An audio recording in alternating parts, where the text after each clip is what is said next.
Everyone, and welcome to a bonus pod here for you on Anfield Index Pro. As another thrilling international break winds to a close, I'm Harry Sethi. Tonight's pod was inspired actually by a discussion between myself and our two guests following Red's third consecutive defeat against Chelsea a few weeks back. A discussion that centered around the gap between our expectations of Liverpool Football Club's personnel and what we'd seen so far this season. So not just individual performances, but also what they've seemingly been instructed to do by Arne Slot. So on this pod, we thought we'd work our way through the current first team squad to give our thoughts on, how we thought, expected each player to fit, and what we've seen so far, 7 games into the Premier League season. And joining me tonight to comb through the squad with a fine-tooth comb, happy to welcome on the familiar dulcet tones of Trev Downey and Lewis Aspinall. Hey. Evening, fellas. Should probably set the context in terms of, Liverpool doing well. I think there's a lot of hysteria during the international break around just how big or mini this crisis may be. For all that we may have misgivings about how Liverpool are currently playing and the clarity of what we've seen, I think we should be obviously framing it in the context of where Liverpool currently are in the league, and also how early on into the season we're at. So that's my kind of context setting. But as I said, we're going to be going through the squad player by player just to sort of get your view on expectations versus reality, the gap that seems to enrage most people these days. And so let's start, if you're good to go, with the goalkeepers. And Trev, I'll come to you first, and we'll go around the group this way. But I think it's fair to say this is probably going to be one of the smaller discussions that we have in the squad. Mamardashvili and Alisson Becker, what we thought they'd be doing as opposed to what they're actually doing, I think is pretty similar. How about you? Your opinion on that? Yeah, I think that's fair. I think if you were to pick one area of the team where we're pretty well stocked, and even with the fella out on loan and some of the up-and-comers, I think goalkeeping's probably one of our best situations. And the lads who have been in between the posts for us in matches have done good things. So I don't think anyone can lay any blame at the feet of our goalkeeper or goalkeepers. It is interesting, though, for anyone watching this on video, like when this started, this run of 3 games, I had the same dark beard as the 3 of you. And now you can observe the white Santa Claus tones that have come into the side of mine. It has been a very uncomfortable period, Harry. And I understand your contextualization of it as in, like, we were getting wins and all that. But if you did want to go Uber Hendrick and be a little bit pessimistic about the whole thing, you could say that the not tremendous form stretches back a bit further. So is it a little bit more of a sort of systemic issue than we wanted to account for? And I think as we get into the other positions, that'll probably start to take a little bit of hold as the discussion goes on. But yeah, it would be harsh, I think, to say anything too critical about our goalkeepers. No, for sure. Lewis, I'm guessing you're going to echo those thoughts really right around up until and even including the kind of 6-week absence that Ali seems to have every season now. This is pretty much in line with what we expect. I mean, I think for the opening weeks of the season, Alisson was incredible and in many games. And, we'll talk about some of the defensive shortcomings that meant he had to be so good. But I think, the goalkeepers is going to be a quick discussion for us, right?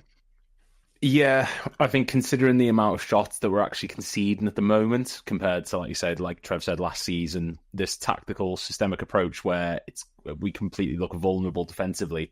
Alisson's bailed us out on multiple occasions. Like that Crystal Palace match in particular, we should have been 3-4-5 down first half. And he kept us in that match right up until we weren't in that match anymore. And there's not much you can say about them. Like you said, goalkeepers nowadays are expected to play with the ball at their feet. They're supposed to be creative players. Alisson's been doing that in his role while also being a great shot stopper. And Mamardashvili, when he's come in, he's not done too much wrong. I think there's not really much else you can ask of them than putting in solid performances. And if you were to go through this season at the start and rank each individual player as we're doing, of course, the goalkeepers at the moment, Alisson in particular, bar that injury, be the top 3, 4, 5 maybe. Like, he's been one of the better players for us, but that's purely because he's got one job and he does that job well. So no complaints from my perspective and Alisson, really, to be honest. Yeah, and I thought it was actually quite refreshing that even after he got injured, Mamardashvili comes in, and there's a little bit of panic about it online, but you go, no, that's what we signed this guy for. We were aware that Alisson is eventually going to transition out the team. His injury record doesn't appear to be improving season on season. So despite his heroics, that's the sell that was made to Mamardashvili, and he's already sort of coming in and will play quite a focal role over the next coming weeks or so. So let's move on to the centre backs. I think we'll start to have more of a discussion. Again, let's probably keep it to a shorter discussion before we really get into the sort of the weeds of things.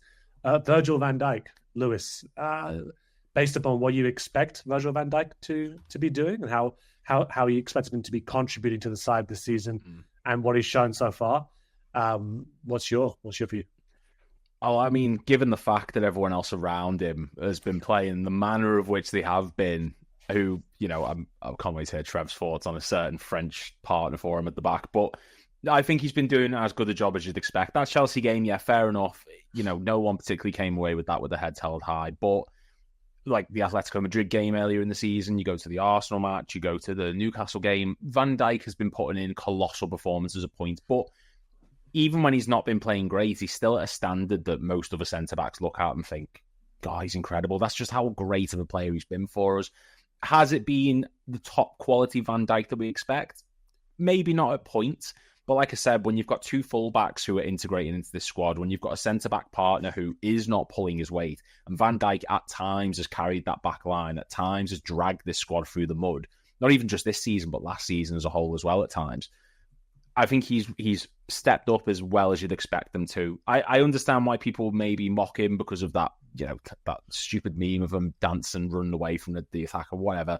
He's made a career of defending the way in which he does, and the way he does it is second to none in certain areas. Am I a little bit worried about maybe, we've got a couple of years left and we still haven't sort of addressed who's next in line for when Van Dijk does inevitably go? Yes, but I think that the level he's performing at the moment, the standard of which he's setting, he's still such an integral part of this team that I think you could maybe keep him there for those 2 years and then find a way of addressing it. But he's one of the first names on the team sheet for a reason, mate. Same for the season, even if we've been poor as a whole. Yeah, and I think it also probably not his on the pitch performances and sort of how he stepped up and held things together at times, but I think as well, we shouldn't underestimate the role that he's playing as captain of this side. And again, we mentioned the context of sort of what the team is, but the context of what the team's going through as well off the pitch, and into sort of a group of guys who've lost a friend as well. Managing the group through this, I think, is obviously going to be something that we're going to see him do, for the rest of his Liverpool career. But he seems to be sort of doing everything you'd hope and expect in that regard as well. I mean, Trev, I'm going to go to you with Virgil and move on quickly to, I think, someone who you probably spent a bit longer talking about. But Virgil van Dijk, he seems to get that this is a serious business, whilst others around him perhaps have not yet sort of gotten onto that. I think it's fair to say that Virgil, Ali and Dom have been our performers this season on a consistent basis. And that I don't think you can really argue with that. And he is the yardstick that everyone measures other defenders by, unless you feel that you happen to be Sol Campbell. Can I share something with you here? Have a look at this. I need you to see this. So here is an article from Sol Campbell, and it is on the very wonderful Spurs web. It says, Sol Campbell says Tottenham defender is better than Virgil van Dijk. You're going down through and you're going, Christ alive, who's the Tottenham lad? Is it Mickey van de Ven? It is Mickey van de Ven. And let's just go down to the actual quote from Sol. Sorry, I'm trying to find it here, not drive you mental with the thing. He does say, oh yeah, Campbell told Give Me Sport on TikTok, current, I would say number 1 and 2, Saliba is in there, and Gabriel is 2, and number 3 is Van de Ven. Now, I'm sorry, but this is the type of thing that, if you're being really honest, this is the type of thing that just, it's put out there deliberately for whatever sort of clickbait nonsense. I know I've fallen right into it, but the reason I bring it up is I think it's really important that we push back as Liverpool fans and say, shut up. He is the best in the world. He has been for quite some time. Please stop talking absolute bobbins about the best defender you've ever seen. And for a little bit of balance, I saw some quotes from no less than Nesta recently talking about how he is the best at what he does. And I think he might have a better idea somehow than Sol Campbell, who, good player and all as he was, doesn't seem to be the best set of lads. On Ibou Konate, I don't like to do this type of basic thing, but he does strike me as a lad who's had his head turned, or at least, best case scenario, is not fully dialed in. I don't think he could argue with that, because some of his sloppiness has been, I think, scandalous for a fella of his talent, for a fella of his potential. And I feel like we're still talking about potential with Ibou Konate. He could be, etc., etc. When Joe Gomez was at his very peak playing alongside Virgil in that title-winning charge back in 2020, there was no could be about it. Some weeks you were saying, you know what? Gomez was better than Van Dijk that day, and that's saying something. Occasionally, Konate will have a game like that, but then the next game he won't be like that. And much and all as I love him, and I think there is incredible ability and talent there, I would rather someone who's dialed in at 7 out of 10 every game than occasional 9s and occasional 2s. That's where I am on it. Maybe that's a bit harsh, I don't know. Yeah, I think actually one thing that I'd like to see more from Konate, and it goes to this focus, this intensity, and the consistency. You know, we often talked in glowing terms, Trev, about one Joel Matip, and I think perhaps Joel Matip is not someone who I think as time has gone by, people I think have seemingly kind of underestimated how good he was when he could reach his top level. But what I'm actually talking about with Joel Matip is, I want to see Ibou Konate throw in a tantrum like we used to see from Joe Matip. I want to see that level of frustration at a defensive error, or I want to see him celebrating a tackle like Kimmich does it like 20 times a game to an annoying sort of level. I want to see that it, just how important it is to him that Liverpool keep a clean sheet. And I haven't seen that this season. There's been sloppiness, as you've mentioned. The talent's clearly there.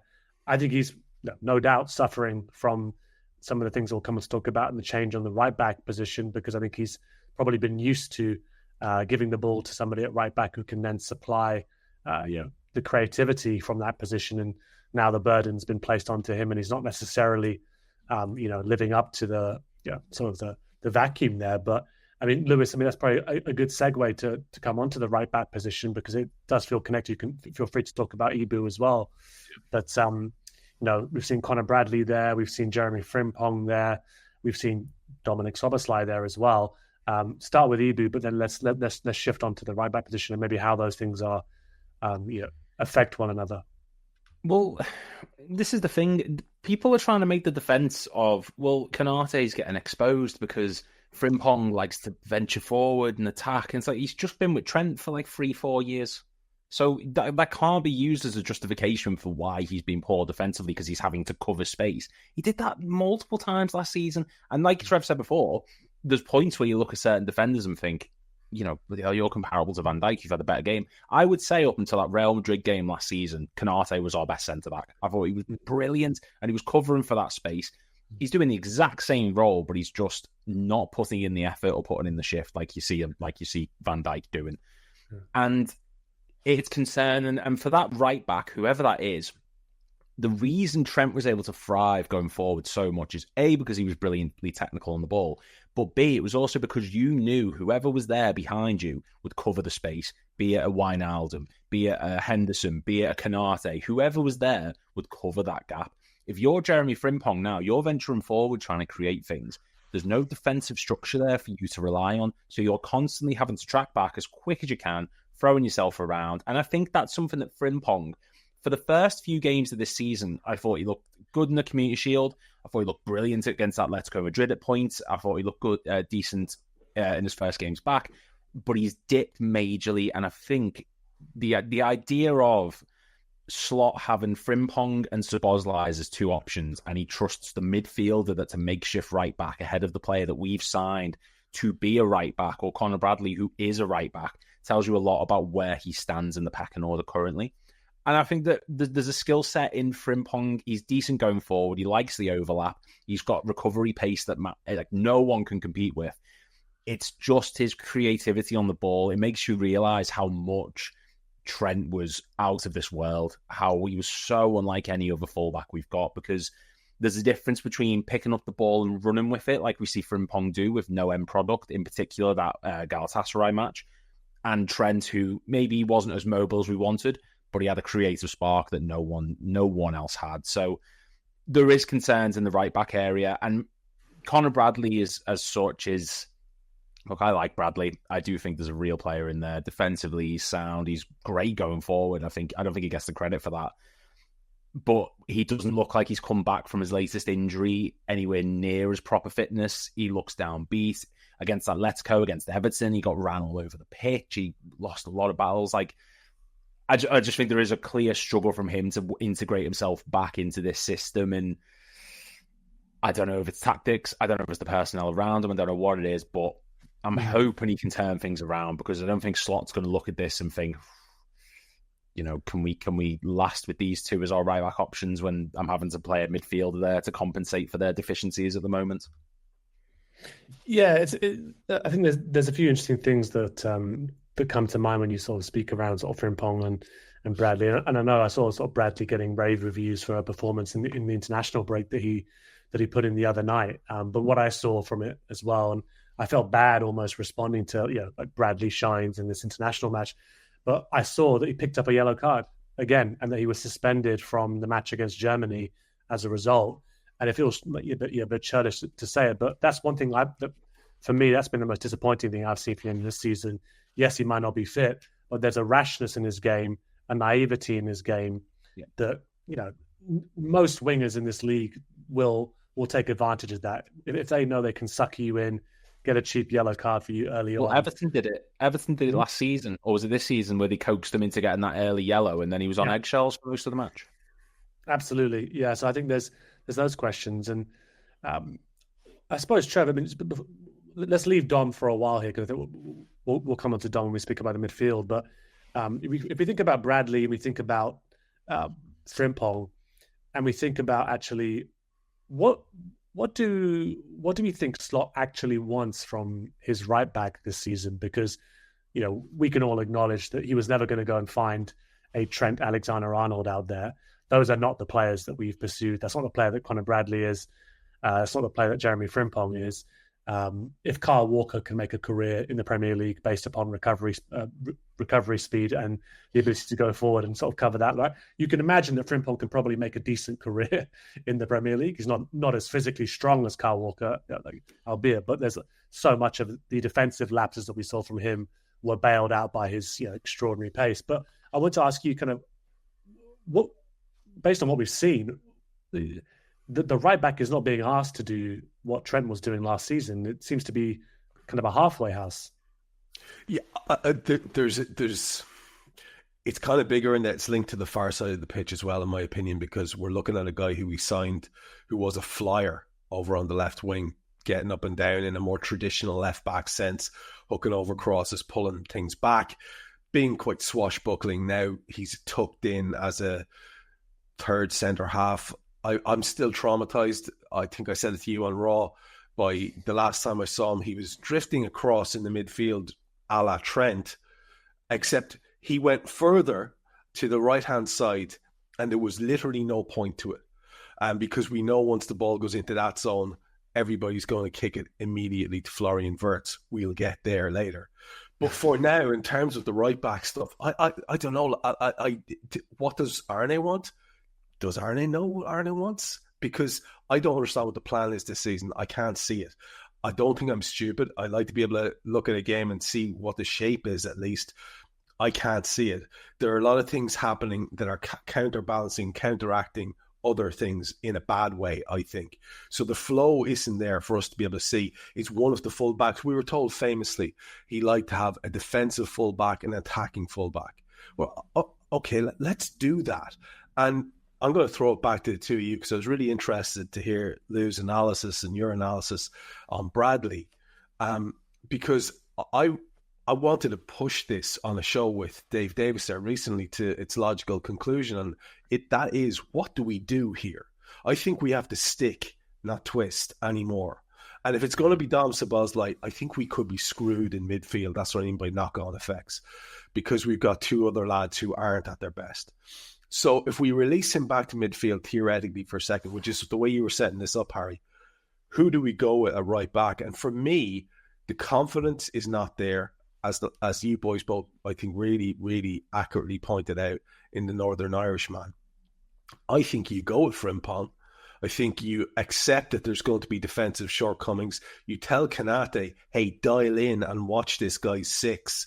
And we're right back to where we were last year with Trent, except it's different. We've got a carrier of the ball rather than a progressor of the ball through passing. And it makes it simpler. So I'd bounce it right back to you two guys and say, what would you think individually is the solution? Which of the guys is the solution? Yeah, I think I would agree with you, Trev, actually, around Frimpong in that you give him the position and you say to him, that we don't want to alter the game that, sort of was the reason why you have the profile you have and the reason why you were signed. You are lightning quick. And actually, the thing I enjoyed about the Galatasaray match and the Atletico match was we were actually using him in that way. There's been lots of responsibility on Virgil this season to provide the creativity from the back, the switches that traditionally went to Mo. They don't have to go to Mo now. They can go to Frimpong as well because he can get there and he can give us that natural width. And then maybe Salah comes a bit more into closer to the action. And the one difference I would say, Trevor, around sort of the job that Konate has is you can say to Konate, hey, you are covering this space. Yeah, Frimpong's job is to go forward and to try and help the attack out. But, I think we can all say here, unlike like we saw from Trent last season, I would expect Frimpong to be busting a gut to get back if he can, because that's the kind of, sort of electric pace that we know he has. So we have seen it. We actually have seen it in games. We've seen that recovery pace. It's great. It's lovely to see, actually. Yeah. So it's not directly, like sort of the situation that Konate is going to be left on an island, these things like that. But yeah, I would give it to Frimpong at the moment and just accept, like you said, that there are going to be some shortcomings, but that we play to his strength and try and get more out of him in that sense. But I mean, Lewis, what do you think? No, I agree. I think you don't sign someone like Frimpong, invincible title-winning season. We knew what type of player he was when we signed him. Do you know what I mean? This isn't like he's come in and people expected a defensive genius and then he's been playing the way he is and everyone's like, oh, why? Everyone knew what type of style of player he was when he came in. And I think you're absolutely right. Another thing that's not helping him, and I know we'll get to the midfield shortly, is, but you look at Liverpool last season, McAllister was never present, Gravenberch was never present almost. Like, one of them would often drift out wide and cover that space. And then you'd have your attackers coming deep. Jota would come deep. Nunez would come deep. Everyone filled in different gaps for each other. This season, it just feels like when Frimpong goes forward, because he is one of the best, like, progressive carriers of the ball in Europe. I think he's in the top 2% for fullbacks in that metric. There's no one covering that space in behind him. And the fact that he's venturing forward as much as he is, further up the pitch than Trent did, but Salah still isn't, he's having the season he is. It doesn't feel like he's got an outlet at times because he's like doubled up on. Just shows how ineffective the runs from Frimpong have been so far. He's not overlapping effectively. When he does go inverted, the ball always seems to find its way back to the midfielders and it's wasted effort and energy. And then he's tracking back. And like Trev said before, it just feels like Slot's being very reactive, not proactive. It's sort of like, okay, a fire comes up, I'll do something to deal with it. And when Frimpong's venturing forward and there's that massive gap in between, rather than saying to one of your midfielders, right, tuck it in, like drop wide, or telling Konate, look for that space and cover it, it's get forward, try and make something happen. When it doesn't happen, crap, we're going to have to track back and defend it. So you've got to stick with him because there is clearly a skill set there that can benefit the likes of Salah and others. But without the correct support around him, like he had at Leverkusen, for example, where a lot of the system was based around the way he wanted to play, you are not going to see the best out of him. So while he's not performed to the top level, there are others around him who also need to pull their weight to allow him the creative freedom that he thrives off of. Yeah, no, completely agreed. I think also one thing that came to my mind as you were speaking there as well was that, who knows, maybe the plan was to start with Frimpong, as we saw at the start of the season, and to stick with Frimpong, but that injury, the first in his career, happens after the Community Shield, which is obviously a delight, especially for a fast twitch kind of right back like that. And perhaps that obviously led to more caution, led to the switching of players who, let's face it, Bradley coming in not fit, Dom playing there, looking good because he's Dom, and we'll come to Dom. But let's flip over to the other side of the defense for a second and talk about the left back position, because I think it's a position that coming into the season, we saw Milos Kerkez signed after a really impressive couple of seasons at Bournemouth, a flying winger, decent on the ball, but really sort of what we saw the best of him of was charging on down the wing, swinging crosses in for the likes of Semenyo, the likes of Bournemouth's other attackers to take advantage of. Tenacious in his defensive approach, maybe not the best defender in the world, but we saw similar from Robbo early on in his career, right? You have tenacity, aggression, and that can make up for some of the shortcomings. We expected him to have the starting shirt there probably, and Robbo to dovetail as that experienced older head in certain games. Trev, what have you made of the way in which that position has been occupied? I mean, there's been lots of changes back and forth. I mean, there's been high-profile substitutions of Kerkez in certain games. I think to his credit, he's come back and actually rebounded after a couple of those games. But it's been a lot of change between himself and Robbo, and you get the impression that the player is suffering from a crisis of confidence, and the manager doesn't appear to perhaps using him as we expected. I don't think he's helping the kid. And again, this is not like, I think people know when they're listening to the three of us and this channel in general that we're not reactionary, banging the table, saying anyone out, but we have to be honest, and it doesn't seem like it's helping the kid the way things are at the moment. I just don't see any that it helps. So for me, much to my missus' frustration, I am a solutions-oriented person, so I just don't want to talk about how I feel about these things. I want to say that for me, you stick with this kid. You allow him to play more of his natural game. For me, you stick with the other kid that we signed on the other side. You allow him to play his natural game as much as possible. And we see how that goes. But what we've been doing is sticking the Robbo Band-Aid on occasions. We've been saying, Connor, you step in there. Dom, Connor, shit, you step in there.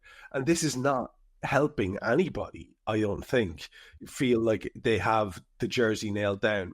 And whereas competition is great, competition in that way of, you're not good enough, quick, stick the next guy in, doesn't help anybody. And I just think if we were going to sign someone who was going to be basically a third centre half and playing huge amounts of his game, sort of in some sort of middle area of the park where he's playing simple balls to the side, and then he's doing overlapping runs where Cody Gakpo goes, yeah, fuck you, pal. I'm just going to cut inside and do my shot thing that I do. I feel tremendous sympathy for this guy who was the left back in the team of the year. He's got the chops. He's got them already. Why are we not taking full advantage of that? It makes no sense to me. So again, in a solutions-oriented way, I don't care if it's a transition season, because I didn't want to hear talk about that last year. I didn't want to, because we had a fantastic squad that was good to go, and we had a manager who was a successful, good manager.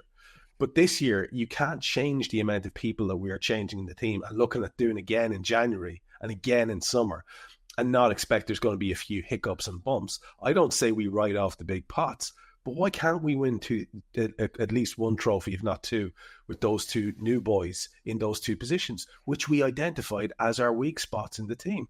One, because our generationally talented right back left. The other, because our generationally talented left back had, slowly declined to a point where we can't rely on them. So for me, you go with the two guys. I feel sorry for both, to be honest. Yeah.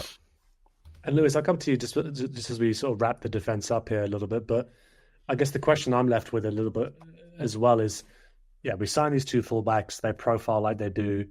We've all spoken about a little bit how we thought perhaps Slot likes one of his fullbacks to be more defensive and the other one to be more aggressive. The strengths of these two guys is to be aggressive, let's face it, really. But you can't really have both of them flying up all the time. So I suppose that's an issue to address there.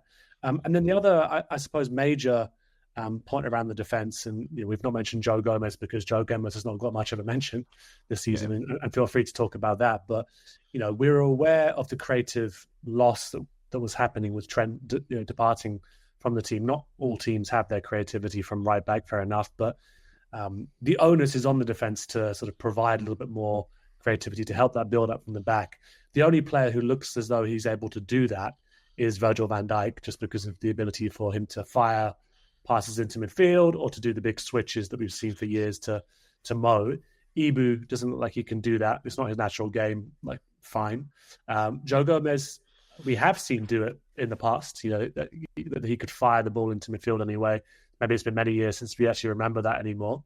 And of course, there was the pursuit of one Mark Gehi, who doesn't sign, who one of his biggest strengths is his ability to build from the back. And I come back to thinking about, surely it's not a result of having missed out on that player who we thought, oh, he'll solve that, that particular issue. Because if it was, we surely would have prioritized signing a bit more aggressively than we did. But yeah, just your thoughts on sort of wrapping the defense up there in terms of those questions about, we have these fullbacks, they have the defense, the centre backs that we have. We're asking them to do things that perhaps are not natural to them. What do we need from these players? I don't know, and that's the worrying thing. Is there's a lot of these players that we signed, and like Kerkez, Frimpong, Vert, they feel like Jurgen Klopp style players in the sense of like Vert, pressing machine, Kerkez, this creative left back who likes to bomb forward. Of this season, only 5 players in the Premier League have started all 7 matches. And that is Milos Kerkez, Konate, Salah, Van Dijk, and Szoboszlai.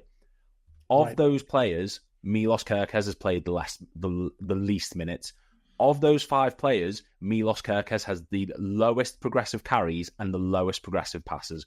If Konate is producing more progressive carries and more progressive passes than your left back, who you've signed to be a creative outlet, to contribute to Gakpo, to contribute to Ekitike and Isak, there's a problem there. There's a systemic problem. And I don't think Kerkez has been awful. He's had bad matches. I think he's had some good matches. But the biggest impact that a left-back has made this season was when Robertson came on against Burnley and he was told, right, put the ball into the box. And he delivered some incredible crosses. That's what Kerkez needs to be doing. People were comparing him to John Arne Riise. And John Arne Riise is my favourite ever Liverpool player. I've said that numerous times. Riise, not for 1 minute would he go inverted and stay back. Any chance he saw space ahead of him, he would go into it and create or have a shot. Kerkez looks like he's being told, right, run to the left-hand side, but there's not a chance that Gakpo is going to pass the ball to you. He's going to cut inside and look for a midfielder. He's wasting that effort when he's going up there, and he's just not getting the opportunity to play the way which benefits him. And the way which benefits him is the way which benefits every other attacker. We've seen that for a near decade with Trent and Robbo.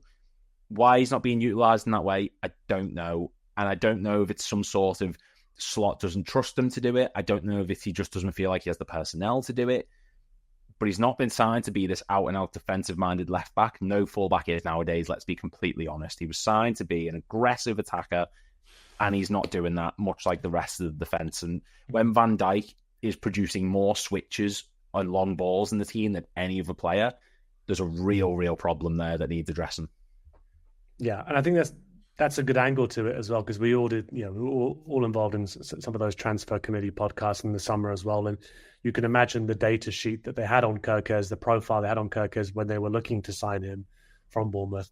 And I'm pretty sure that it wouldn't have been, he looks quite tidy, inverting in the back and sort of passing into midfield.